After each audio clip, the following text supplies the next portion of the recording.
ಈ ಸಾರಾಯಿ ಮಾರು ಅವರು ಗಂಡ್ರನ್ನ ಅವರೇನು ಬಡವರಲ್ಲ, ಕೋಟಿ ಗಂಟಲೆ ದುಡ್ಡು ಹಾಕ್ತಾರಪ್ಪ ಅದು ಸಾಮಾನ್ಯರೇನು ಅವರು ಅಲ್ಲ. ಆದರೂ ಅವರು ಭಾಳ ಅದಕ್ಕೂ ಸ್ವಲ್ಪ ಹೆಚ್ಚಾದಿಲ್ಲ, ಭ್ರಷ್ಟಾಚಾರ ಭಾಳ ನಡೆದಿದೆ.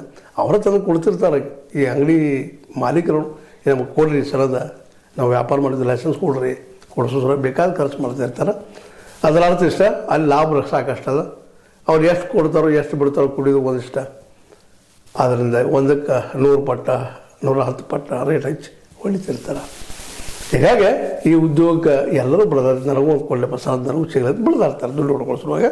ಅಲ್ಲಿ ಯಾವ ವ್ಯವಹಾರ ನಡೀತಾ ಇರ್ತದೆ, ಹಂಗೆ ನಡೆದಿರ್ಬೋದಿಲ್ಲ ಅಂತಲ್ಲ. ಅದಕ್ಕಿಂತ ಈ ಡಾಕ್ಯುಮೆಂಟ್ಸ್ ಇವರಂತೆ ಆಡಿಯೋ ಕೊಡ್ತಾ ಇದ್ದಾರೆ, ಇನ್ನೂ ಡಾಕ್ಯುಮೆಂಟ್ಸ್ ಇದ್ದರೆ ಮುಸ್ಲಿಂ ಬಿಡುಗಡೆ ಮಾಡಲಿ. ಈಗ ತಿಮ್ಮಾಪುರ ಹೇಳ್ತಾ ಇದ್ದಾರೆ, ಇಲ್ಲರಿ ನಿಮ್ಗೆ ಏನು ಡಾಕ್ಯುಮೆಂಟ್ಸ್ ಇದು ಕೊಡ್ರಿ, ಆ ಮಾಲೀಕರ ಸಂಘ ಇಲ್ಲ, ಸಾರಾಯಿ ಮಾಲೀಕರ ಸಂಘ ಇಲ್ಲೇ ಅವ್ರಿಗೆ ಸುಳ್ಳು ಆರೋಪ ಮಾಡ್ತಾ ಇದ್ದಾರೆ. ಇದು ಏನಪ್ಪ ಅಂತಂದ್ರೆ ಮ್ಯಾನಿಪ್ಯುಲೇಟೆಡ್ ಅದ, ಕೆಲವು ಜನ ನನ್ನ ಹೆಸರು ಕೆಲಸ ಮಾಡ್ತಾ ಇದ್ದಾರೆ ತಿಮ್ಮಾಪುರ ಅವರ ಅಭಿಪ್ರಾಯ. ಇದಕ್ಕೆ ಕಾಂಗ್ರೆಸ್ಗೆ ಏನು ಸ್ಪಷ್ಟ ಉತ್ತರ ಕೊಡ್ತಾ ಇಲ್ಲ, ಮೌನದಾರ. ಆದರೆ ಅದೇ ಕಾಲಕ್ಕೆ ಅಹೋರಾತ್ರಿ ಹಗಲಿ ರಾತ್ರಿ ಕೂಡ ಈ ಸಾರಾಯಿ ನೀತಿ ವಿರುದ್ಧ ಹೋರಾಟ ಮಾಡಬೇಕು, ಭ್ರಷ್ಟಾಚಾರದ ಹೋರಾಟ ಮಾಡಬೇಕು ಅಂತೇಳಿ BJP ಮತ್ತು JDS ನಿರ್ಧಾರ ಮಾಡಿದ್ದಾವೆ. ನೋಡಿ ಇಲ್ಲಿ ಬಂದತ್ತು ಅಂತ ಹೇಳ್ತಾ, ಇದು ನೀವು ಲೈಕ್ ಆಗಿರ್ಬೋದು, ಲೈಕ್ ಮಾಡಿ, ಶೇರ್ ಮಾಡಿ, ಕಾಮೆಂಟ್ ಮಾಡಿ, ಜೊತೆ ಸಬ್ಸ್ಕ್ರೈಬ್ ನಿಲ್ಲಿಸ್ಬಾರ್ದು. 16 ನ್ಯೂಸ್ ಅರ್ಥ ತಿಳಿಸುತ್ತಾರೆ ಎಂಬುದು ಸತ್ಯದ ಕೈಗನ್ನಡಿ. ವಂದನೆಗಳು.